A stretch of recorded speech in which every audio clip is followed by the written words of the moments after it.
What's going on, everyone? Welcome to today's video. We are right in the middle of our off season here in Colorado, and we are well underway getting this car torn apart and figuring out what all we need to replace to start our season with. Now, luckily for us, our season doesn't typically start until the first week of May, with a couple of practice weeks beforehand, so we do have a decent bit of time between now and then to continue working on the car and tearing everything apart, going over everything and looking at the tolerances. But I do want to try and set a goal for ourselves to start putting the car back together by the end of January. Now, even though we don't start racing till May here, there are quite a bit of tracks that start their seasons well before ours, and a lot of them are Inex sanctioned, which means most of them are going to require you to sign up for their membership. And starting in 2023, the Inex series changed the way that drivers register for their memberships. So instead of sending in a paper application and a check, you now have to go through the PitPay app and register through there, and you have to put all your information through the app. Unfortunately, right now, there's no other way to do it. You have to go through the PitPay app. You can't do it through their website, to the best of my knowledge. You have to do it through their app on a smartphone or a tablet or something that can download their app from. Now, there were a lot of mixed emotions when Inex made this change last year. On the one hand, you have a lot of people happy that everything's going digital now, and you no longer have to fill out the application or send in a check. Everything's done digitally with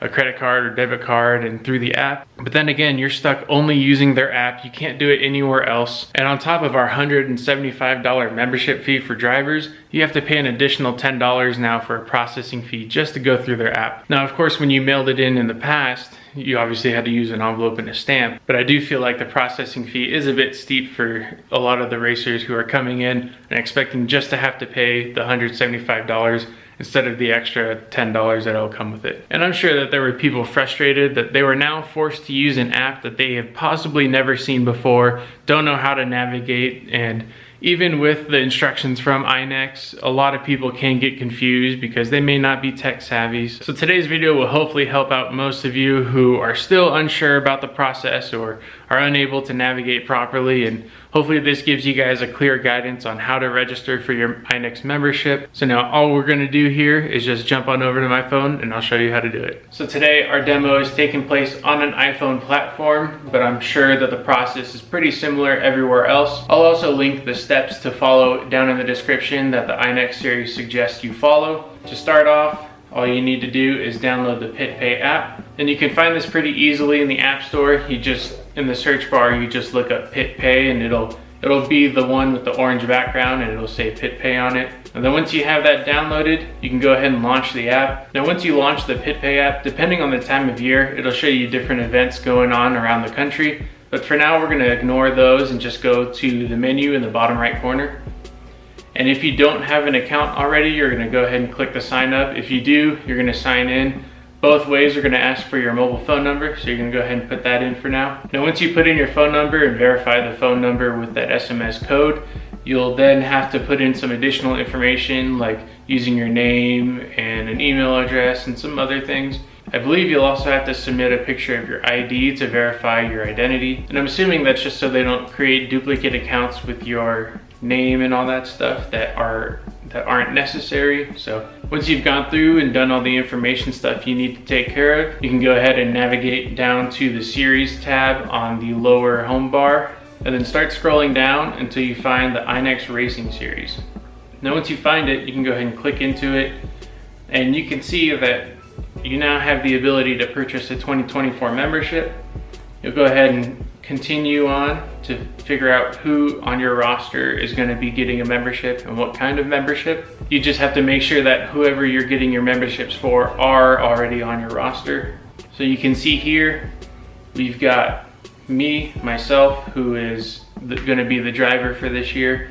We don't have any additional team members, so we don't need to add any, but you can see how simple it'll be.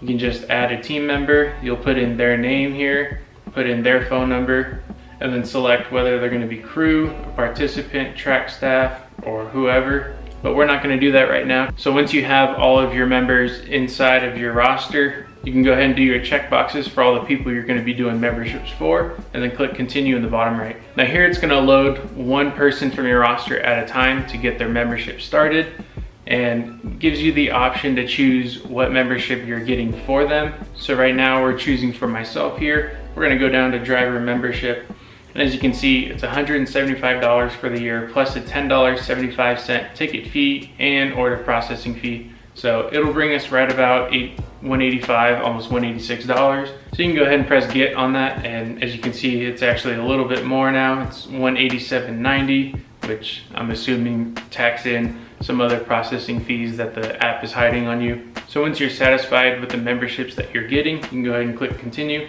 Now, since we chose a driver membership for us, we're gonna go ahead and continue to membership.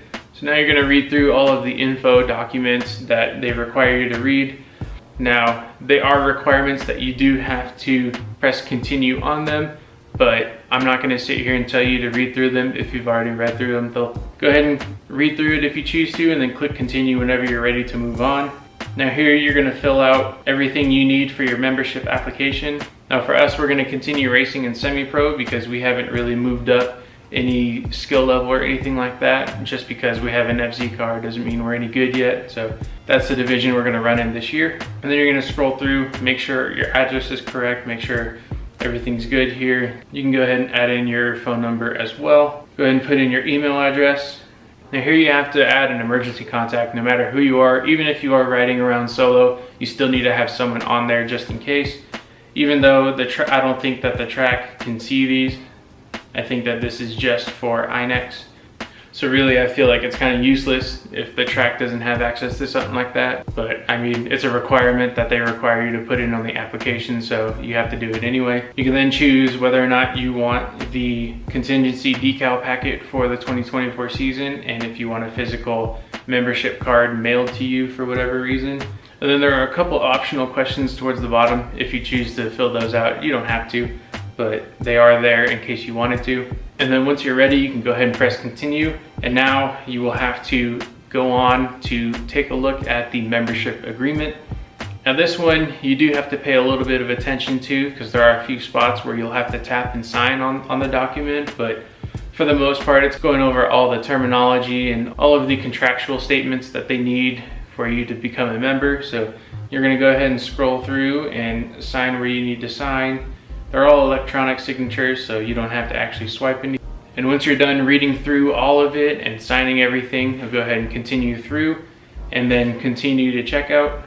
Now, as you can see, for us, we have our driver membership, which is a subtotal of $175 plus a $4.75 ticket fee and an $8.15 processing fee. So once you're ready to pay, you can go ahead and insert a payment method and go ahead and complete your purchase. It'll give you a transaction ID and everything. And you know, at that point, if you're new, you'll have a new membership number, or if you've already had a membership through them, it'll renew your membership. And that's really all that there is to it, to going through and registering for an Inex membership through the PitPay app. Now, I personally prefer that everything be done digital. I do like that it's a digital membership application and you don't have to deal with anything from the physical mail and worry about it getting lost or anything like that with the way that the USPS system is. The only thing I don't like is how much those processing fees are, which, I mean, I get it. The developers of the app, you know, they need to get paid somehow, and Inex needs to get paid on top of the membership fees they're already charging us. But other than that, I really do like this process. It seems like it streamlines a lot of it, and you don't have to deal with the middleman of anything else, and you don't have to worry about accidentally typing something in wrong, and everything gets verified. So it is definitely something that I feel like is a lot better than the old system. But, you know, many people may disagree with that. Now, with all that being said, if you're still having issues setting up your Inex membership, then you need to contact either the Inex series or the PitPay people, you know, depending on whether or not it's the Inex side or the PitPay side. You know, you need to get in contact with one of them, and hopefully they can help you work out your issue and get you set up with your membership. And if you're not racing at an Inex sanctioned track, then you don't need to worry about any of this. You can just set up with whatever the track requires you to do and race with these cars if, you know, if that's how they roll. But if you're running an Inex sanctioned track, then you'll need an Inex sanctioned membership, and you'll likely need to follow the Inex rulebook, which hopefully they put out here pretty soon. I'm pretty sure there's not gonna be a ton of major changes aside from possibly giving an actual expiration date to the Bilstein shocks and, you know, the effective date of when the AFCOs will be mandatory, or, you know, anything else that they decide to come up with. I'm sure that they'll they'll start to put in some actual hard dates in there. But as of right now, we're still writing off the 2023 rulebook, so assume that that rulebook is your legal guidance and your up-to-date guidance. But once the rulebook for 2024 comes out, we'll go ahead and make a video on it detailing any of the changes that came out and hopefully showing some visual help along with that. But that's all I've really got for you guys today. I hope this helps out with you guys getting your memberships, and I hope it's a pretty easy case for you guys. It sucks that there's only one spot to get it from right now, but you know, hopefully that changes in the future and you can start using their website and do it on a computer, which might be a little bit easier for some people. But until next time, I appreciate you guys watching, and I hope to catch you in the next one. Find a place with a view. The pain is never gonna stop if it's controlling you. I know the time